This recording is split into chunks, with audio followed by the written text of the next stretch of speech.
እችን ቪዲዮ ሁሉም ሼር ሪፖስት ኮፒ ሊንክ ያደረገ ያ አላህ ዱንያ አኺራውን አላህ ያስተካክልለት የተመኘውን ሁሉ ሐጃ አላህ ይፈጽምለት። ምክንያቱም እቺ ቪዲዮ ለብዙ ሰዎች ጠቃሚ ስለሆነች ሼር ብታደርጉ ደስ ይለኛል። መርሐባ። ነገ ማክሰኞ ምን የሚፈጠር ይመስላችኋል? ምናልባትም እንዳቆጣጠር ከታየ ተራቀል ሊመስላችሁ ይችላል። እውነታው ግን ከዚች ዓለም በላጯ ቀን ነች። በዛች ቀን ተራራ ጠገብ ልቦች ይቆማሉ፣ በሰማይ ላይ ነፍሶች ይኳትናሉ። ካሁንም ለእዝነት ባሮቹ በመክፈት ለቅጽበት ጸጥ ይላል። በዛ ቀን በሚሊዮኖች የሚቆጠሩ ሁጃጆች ከተለያዩ ምድር ዘር ቀለም በአንድ ምድር ላይ ይሰበሰባሉ።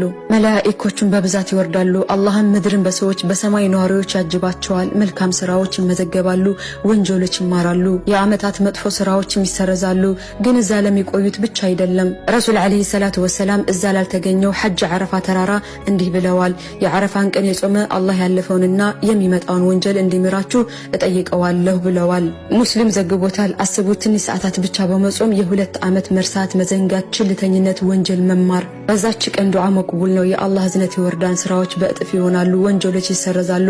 ረሱል አለይሂ ሰላቱ ወሰላም ከዱዓዎች ሁሉ በላጩ የዓረፋ ቀን የሚደረግ ዱዓ ነው ብለዋል። እና ማህባቢ ፊላህ ሽዱ ኃይለኩም፣ ጉዳዩን በደንብ አስቡበት። የዓረፋ ቀን በየዓመቱ የሚከሰት ብቻ አይደለም፣ ለመለወጥ የዚችን ዓለም የእድል በር የሚከፍት የአላህ ውድ ስጦታ ነው። በመጾም ዱዓ በማድረግ መጽዳት፣ ጥርት ባለ በንጹህ ልብ አዲስ ዓመት መጀመር እንዳያመልጠን ሁላችንም አህባቢ ፊላህ።